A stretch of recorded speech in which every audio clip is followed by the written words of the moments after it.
সবাইকে স্বাগত। আজকের বিষয় কি ভাবছে ওই তান্ত্রিক। এতদিন ধরে তো অনেক ক্রিয়া করলো, হঠাৎ থেমেই বা গেছে কেন? এটাই কি তার শেষ খেলা ছিল, নাকি পরবর্তীতে আরো কিছু ভেবে রেখেছে? এই নিয়েই আজকের রিডিং দেখে নেব। তবে তার আগে একটাই বক্তব্য, রিডিংটা জেনারেল কালেকটিভ, সমস্ত মানুষের জন্য রিডিং, টাইমলেস রিডিং। যতটা ম্যাচ করবে ততটা নেবেন, বাকিটা প্লিজ অন্যদের জন্য ছেড়ে দেবেন।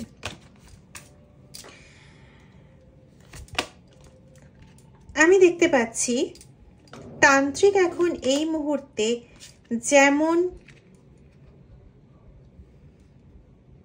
চুপ করে গেছে, তেমনই না মনে মনে আপনার চরম দস্যু বলবো না, চরম শত্রু হয়ে ওঠার পরিকল্পনায় রয়েছে। মানে এমনই শত্রু যে যখন আঘাত করবে, যদি কোনোদিন আঘাত করে, যখন আঘাত করবে তখন একদম তার সর্বস্ব শক্তি দিয়ে আঘাত করবে। যেমন একটা ডাকাতি হওয়ার পরে যেমন সমস্ত কিছু লেস করে নিয়ে চলে যায় সমস্ত, তো সেরকম ভাবে মানে কোনো কিছুই আর আপনার থাকবে না, একদম আপনার অন্ধকার করে দিয়ে যাবে, এরকম একটা ইচ্ছে তার মধ্যে রয়েছে।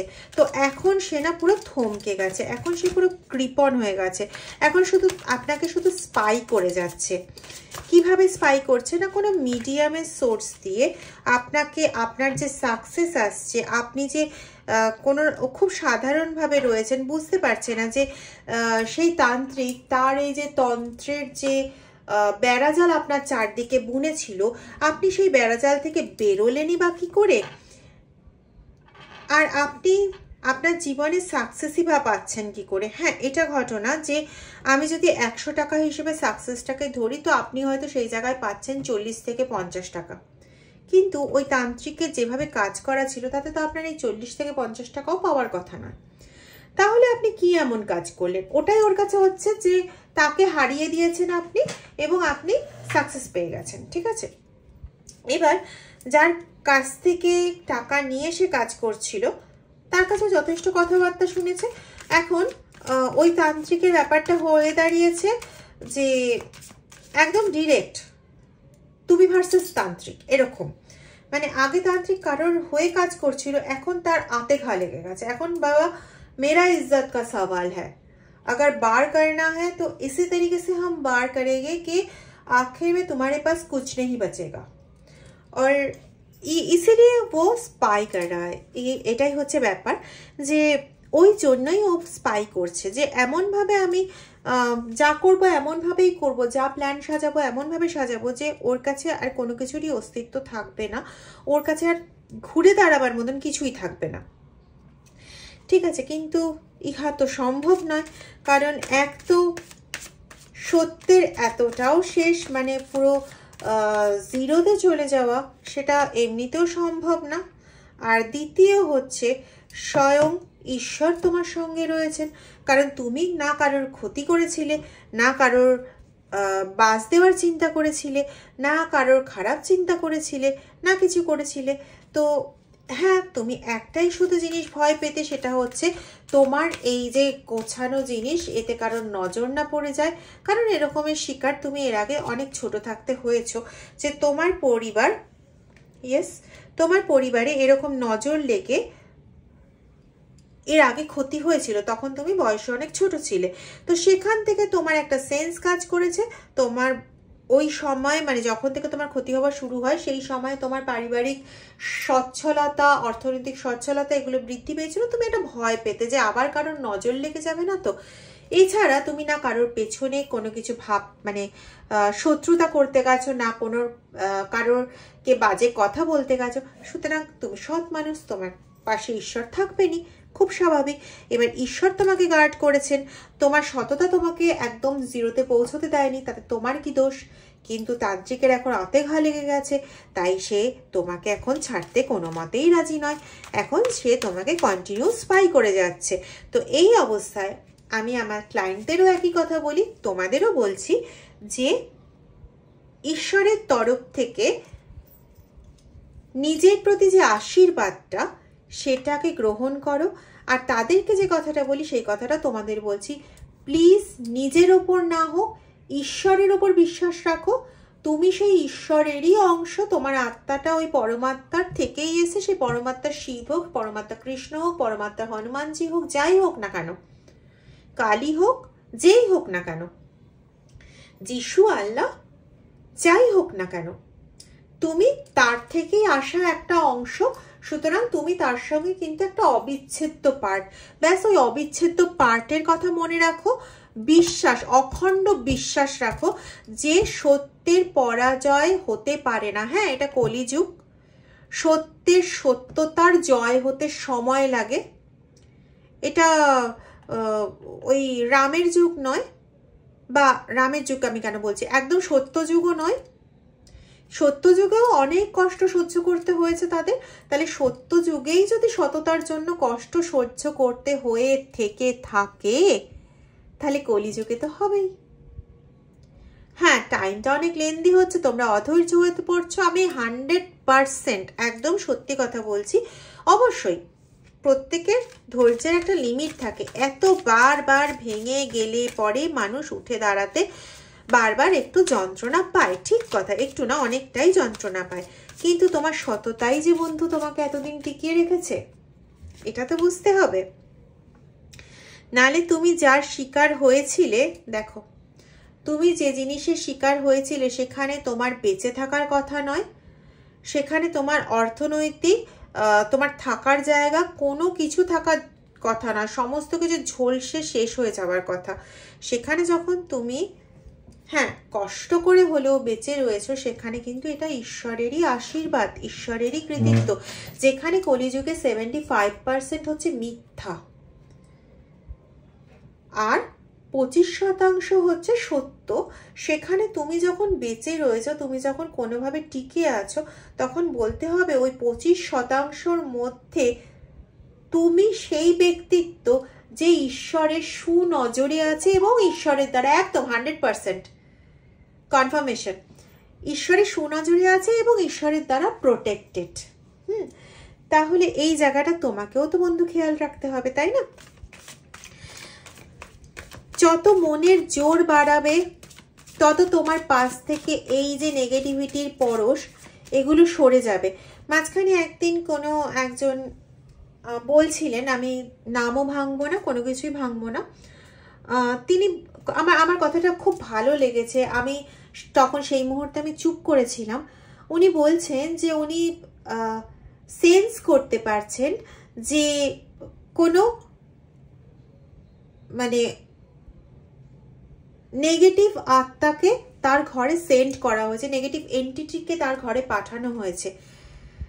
তার ছোট্ট বাচ্চাটি কেঁদে উঠেছে, অথচ তিনি কিন্তু নিজে সেই ঈশ্বরের উপর বিশ্বাস রেখে কোনো কিছুকে কিন্তু না, মানে কোনো কিছু হয় না মাদুলি বা কোনো রেমিডি এর সহায়তা নিয়ে কিন্তু নয়, একমাত্র ঈশ্বরের ওপর ভরসা করে বিশ্বাস করে তার নাম নিয়ে ওদের মাঝে গিয়ে দাঁড়িয়েছিলেন এবং তিনি ওই জায়গা থেকে মুক্ত হয়েছেন, এবং সেটা একবার নয় বারংবার। তাহলে বিশ্বাস কিন্তু এতটা পরিবর্তন ঘটাতে পারে, ঠিক আছে?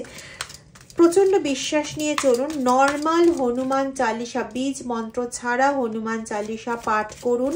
প্রত্যেক দিন সকালবেলা তুলসী পাতা দিয়ে হনুমানজির পূজন করুন এবং কর্পূর আরতি করুন।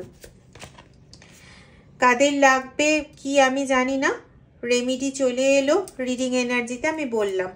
এবং সবার জন্য কম্প্রোমাইজ করাটা বন্ধ করুন, কারণ আপনার এই কম্প্রোমাইজ করতে গিয়ে আপনি কিছু না কিছু জিনিস বা কিছু না কিছু এরিয়া আপনি ছেড়ে দিয়ে আসবেন বা আসেন, যেটা কিন্তু ওই তান্ত্রিক ব্যবহার করেছে আগে এবং পরেও করবে। আচ্ছা, সাদা গুঁড়ো টাইপের কোনো বস্তু, মানে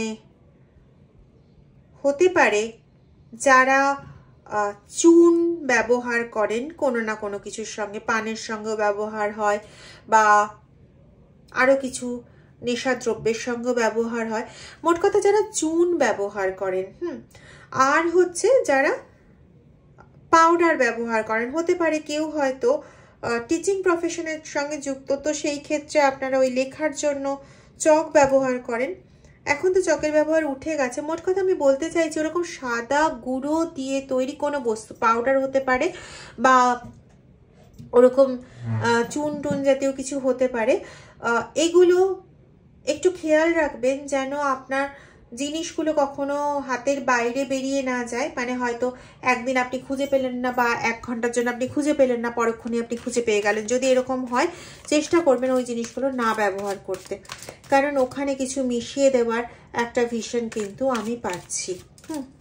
হয়তো এর আগেও আপনার পাউডার কৌটোর মধ্যে কিছু মিশিয়ে দেওয়া হয়েছিল, এর থেকে আপনার স্কিনের সমস্যা হয়েছিল এবং শারীরিক সমস্যা শুরু হয়েছিল। কারো কারো ক্ষেত্রে এরপরেই যত রকম দুঃখ নেমে আসে মানসিক ভারসাম্যের দিকে সমস্যা শুরু হয় এবং আপনি প্রচণ্ডভাবে ডিপ্রেসড হতে শুরু করেন। ঠিক আছে, এরকম ধরনের কিন্তু আমি পাচ্ছি এবং কার্ড এনার্জিও তাই বলছে।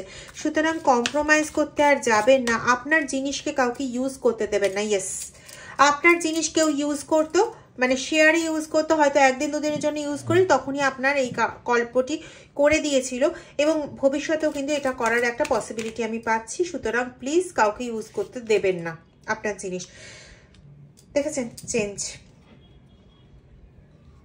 এইভাবে চেঞ্জেস ঘটানো হয়েছিল এবং এইভাবেই চেঞ্জেস ঘটিয়ে আপনাকে আবার করে সাপ্রেস করার কিন্তু চেষ্টা হবে। দুটোই 10-10 এনার্জি, ঠিক আছে? তো প্লিজ এই বিষয়ে সতর্ক থাকবেন, খুব ভালোভাবে সতর্ক থাকবেন।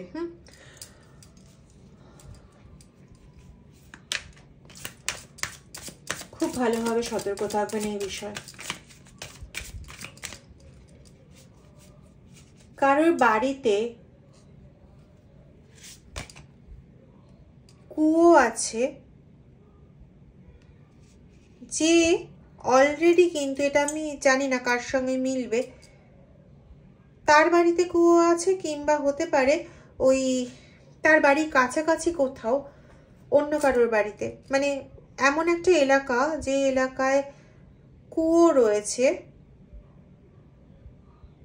কুয়োর চারপাশ দিয়ে যেমন গাছপালা থাকে ওরকম গাছপালা রয়েছে, অনেক জায়গায় থাকে না, কিন্তু এক্ষেত্রে আছে। এবং তিনি না মোটামুটি সেন্স করতে পারছেন যে আগামী 2-3 মাসের মধ্যে কোনো এক প্রকার সমস্যা আসতে চলেছে, তাই ভয় পেয়ে যাচ্ছেন। প্লিজ ভয় পাবেন না এবং ঈশ্বরের নাম স্মরণ করুন। আর আজকে যে রেমেডি বললাম সেই রেমেডি প্লিজ ফলো করুন। আপনার হয়তো বিপদ আপনার ধারের কাছ দিয়ে, বলে না ঘাড়ের কাছ দিয়ে এসে বেরিয়ে যাওয়া, হয়তো আপনি সেভাবে জিনিসটাকে ফিল করবেন। Yes, flowering. এবং এটা যদি আপনি তার মানে করেন, আপনাকে এই নির্দেশই আসছে যে এই রেমেডি আপনি যদি ফলো করেন তাহলে আপনার সেরকম ধরনের সমস্যা আপনাকে ছুঁতে পারবে না, খুব অল্পের ওপর দিয়ে বেরিয়ে যাবে। আপনার যে কাজ একদম পরিকল্পিত হয়ে একদম ঠিকঠাক হয়ে এসছে, সেই কাজ আঘাতপ্রাপ্ত হয়ে একদম পুরো ফুল ধসে যাওয়া এই জিনিস হবে না। আপনি মোটামুটি তার সুফলটা পাবেন। হয়তো হ্যাঁ 75% সুফল হয়তো পাবেন, 25% হয়তো পাবেন না, এরকম হতে পারে, কিন্তু 50%-এর ওপর আপনার ওয়ার্কিং রেজাল্ট থাকবে, পজিটিভ রেজাল্ট। ঠিক আছে, তো আপনারা এটা ফলো করুন। এবং আরেকটা কথা, কোনো মানে এমন কোনো ব্যক্তি, যে ব্যক্তিকে আপনি হয়তো কোনোদিন বাড়িতে দেখেননি, সে হয়তো কিছু চাইতে এসেছে, কখনো তাকে না হলুদ জিনিস দেবেন না, কোনো হলুদ জিনিস তাকে দান করবেন না। ঠিক আছে, এটা কেন মনে হলো আমি জানি না, কিন্তু বলে দিলাম, পারলে পরে প্লিজ মাথায় রাখবেন। Thank you. যদি ভিডিওটা ভালো লেগে থাকে তাহলে প্লিজ শেয়ার করবেন, লাইক সাবস্ক্রাইব প্লিজ করবেন, শেয়ার করে আরেকজনের যদি কোনো সুবিধে হয় প্লিজ সেটা করে দেবেন। Thank you.